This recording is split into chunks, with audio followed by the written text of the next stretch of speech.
E o Eduardo Bolsonaro, hipócrita, que está defendendo a soltura do Chiquinho Brazão, um dos mandantes do caso Marielle Franco.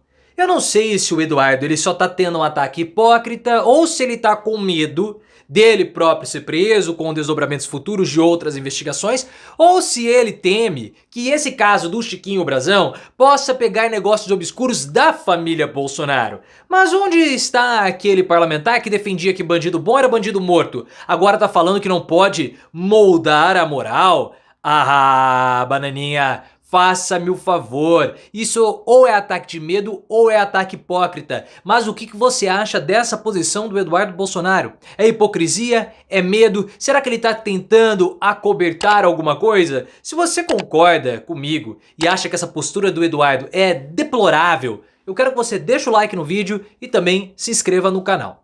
Eu não acreditava, sinceramente, que a família Bolsonaro fosse se posicionar dessa forma contra um dos suspeitos do caso Marielle. Porque depois de toda a especulação que envolveu o Bolsonaro, não por ele ser um dos mandantes, mas pelas relações que, quando começaram as especulações sobre a família Brazão, todas as relações e especulações sobre o Flávio em Rio das Pedras. Eu não acreditava que o Bolsonaro ele fosse se posicionar dessa forma, ou algum integrante da família Bolsonaro pudesse se posicionar dessa forma. Talvez lá nos bastidores eles poderiam se movimentar, mas publicamente, como o Eduardo Bolsonaro fez, ou é muita cretinice, ou é muita coragem, ou é muita burrice, ou muito medo. Porque o Eduardo fez um vídeo dizendo que o Chiquinho Brazão deveria ser solto, porque é uma prisão ilegal. É um argumento defendido por integrantes do Centrão, que na condição de deputado, Chiquinho Brazão só poderia ser preso se fosse em flagrante e em crime inafiançável. E o Eduardo começou com uma história que esse caso do Chiquinho Brazão é uma isca, que podem empurrar todos eles para a prisão futuramente, querendo associar o caso da Marielle com a prisão futura dos bolsonaristas, inclusive a dele própria. Só que isso do Eduardo é uma grande hipocrisia, porque o Eduardo Bolsonaro sempre defendeu uma linha do atire primeiro, pergunte depois. Primeiro prende, depois julga. Sempre foi assim. O Eduardo defende aquelas incursões da Polícia Militar de São Paulo, o estado que ele é deputado, do governo Tarcísio de Freitas e toda a chacina que aconteceu no litoral do estado. O que é aquilo senão uma ação ilegal da polícia? Ah não, mas tem que se defender, porque eles são bandidos. E o Chiquinho Brazão é o quê? Ah não, o Chiquinho Brazão ele é suspeito. Pô, mas e o pessoal que foi massacrado pela Polícia Militar do estado do Eduardo Bolsonaro? Onde está o deputado do bandido bom é bandido morto? E aí ele vem com a conversa fiada que nós não podemos moldar a nossa moral a depender da situação. Ora, Eduardo, se você não tá mudando a sua moral, você tá atuando de modo suspeito, com medo que o Chiquinho Brazão possa falar alguma coisa a respeito do seu pai ou talvez do Flávio. Porque Flávio e Chiquinho Brazão, eles eram conterrâneos nos negócios lá em Rio das Pedras. E o Bolsonaro, o seu papai, deu um passaporte diplomático para familiares do Brazão. O que você está querendo esconder?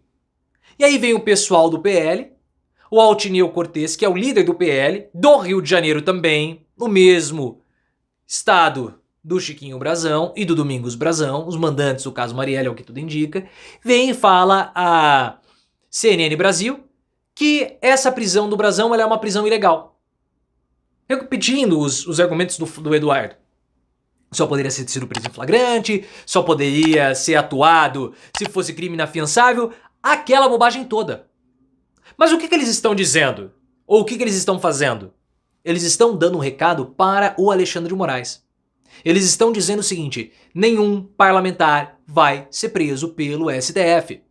Se nós estamos aqui barrando a prisão dos mandantes do caso Marielle Franco, nem ouse, nem se atreva a tentar prender qualquer integrante do PL ou qualquer bolsonarista pelo que aconteceu em 8 de janeiro.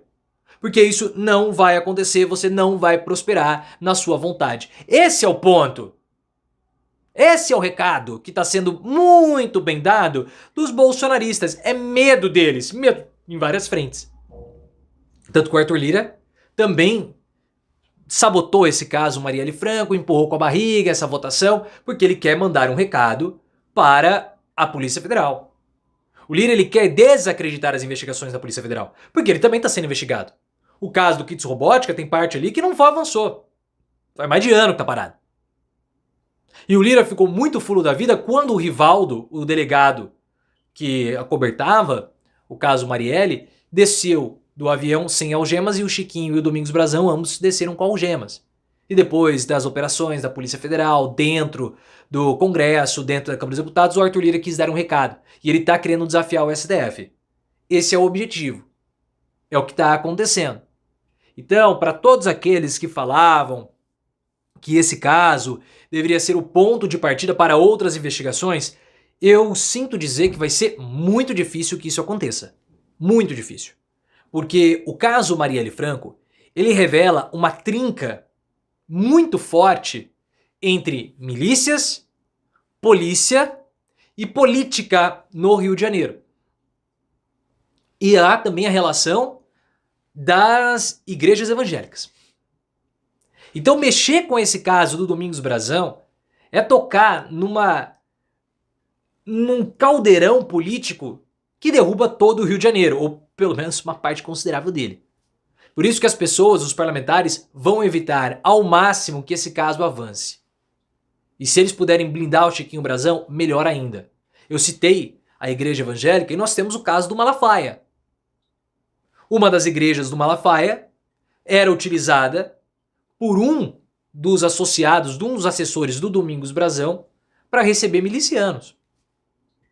O Malafaia falou que aquilo era um absurdo, sei que tem, sei que lá, aquela jeito malafaístico do Silas Malafaia. Mas a verdade é que os caras realizavam ali as suas trocas, sabiam fazer mais o que, se eles realizavam troca ou troca-troca, não vai saber, vai saber. Na igreja do Malafaia, isso acontecia. Teve lá a denúncia, enfim. E não é só no Malafaia, esse foi o caso que veio a público, pelo fato do Malafaia ser mais conhecido. Mas a gente sabe, e é algo que tudo isso é notório. Então vai derrubar todo mundo? Tem aí o caso da Dani do Vaguinho, que foi ministra do governo Lula, lá em Belford Roxo. O marido dela ligado também com miliciano. O Flávio Bolsonaro.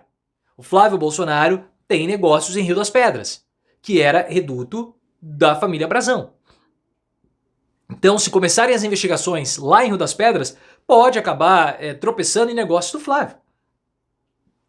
Porque o Adriano da Nóbrega, miliciano que perdeu a vida numa operação policial na Bahia em 2020, ele tinha vários imóveis em Rio das Pedras.